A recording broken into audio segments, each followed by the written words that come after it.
Hello my dear students. तो आज idiom and phrases की थर्ड सीरीज़ है।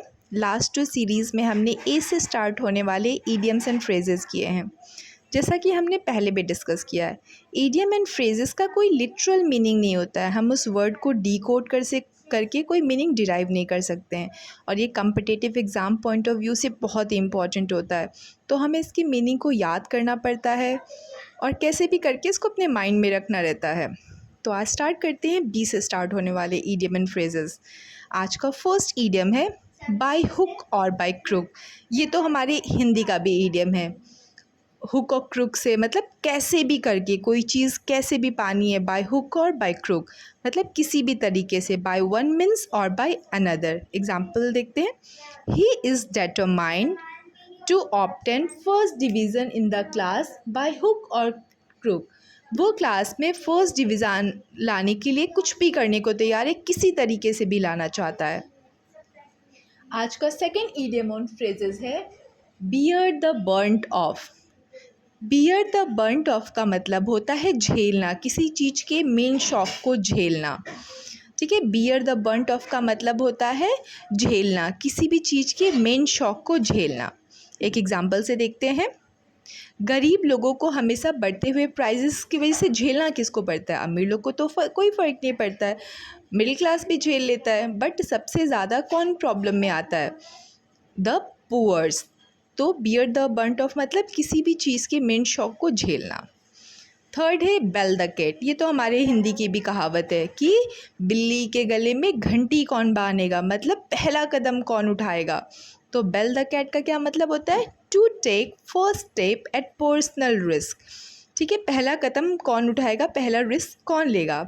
एक एग्जाम्पल देखते हैं। Many people can boast of their bravery but a very few can bell the cat. बहुत सारे लोग अपनी बहादुरी के बारे में क्या करते हैं? बोस्ट करते हैं, झूठी तारीफ़ करते हैं, लेकिन बहुत कम ही ऐसे लोग हैं जो रिस्क लेते हैं, पहला कदम उठाते हैं। मान लो आग लग गई, सब कह रहे हैं मैं बहुत बहादुर हूँ, मैं ऐसा करता हूँ, लेकिन जब आग लगी तो बहुत कम ही लोग हैं जो आगे कूद के गए लोगों को सेव करने के लिए, कुछ भी करने के लिए। तो बेल द कैट मतलब to take first step at personal risk. आज का फोर्थ ईडियम है बिट डिफायंस। डिफायंस का मतलब होता है अवज्ञा, किसी की आज्ञा को ना मानना। तो इससे हम याद कर सकते हैं ना। बिट डिफायंस का क्या मतलब हुआ? इग्नोर करना। रोहन क्या करता है? अपने पापा के विश को उसने क्या किया? नहीं माना। और उसके पापा चाहते थे कि वो क्या बन जाए? डॉक्टर बन जाए, लेकिन वो क्या बन गया? इंजीनियर बन गया। तो बिट डिफाइंस मतलब टू इग्नोर। डिफाइंस वर्ड याद रखेंगे तो हम इसको याद रख पाएंगे। Bid defiance means to ignore. Fifth idiom क्या है? Blow one's trumpet. अपना खुद का ट्रम्पेट बजाना मतलब अपनी खुद की तारीफ करना। हमारे हिंदी में कहावत है ना, अपने मुंह मियाँ मिट्टू, बस वही है ये। ब्लो वंस ट्रम्पेट मतलब टू प्रेज वन सेल्फ, खुद की तारीफ करते रहना। ओके, आज का सिक्स्थ ईडियम है, just a second, break the news. Break the news का मतलब होता है खराब न्यूज़ को देना। ठीक है, कोई बुरी खबर है तो ये बहुत टफ होता है बुरी खबर को सबको बताना। तो इसका क्या होता है? ब्रेक द न्यूज़ मतलब टू गिव बैड न्यूज़। ठीक है। सेवेंथ है burn a hole in one's pocket. अगर किसी के पॉकेट में एक होल हो जाए तो क्या होगा? पैसे गिरने लगेंगे। बस यहीं से समझ लेते हैं हम। Burn a hole in one's pocket का मतलब होगा कि पैसा क्या हो रहा है? जल्दी जल्दी स्पेंड हो रहा है, जल्दी जल्दी खर्च हो रहा है। ठीक है। Money given to a spendthrift only burns a hole in his pocket. अगर किसी खर्चालू इंसान को पैसा दोगे तो क्या होगा?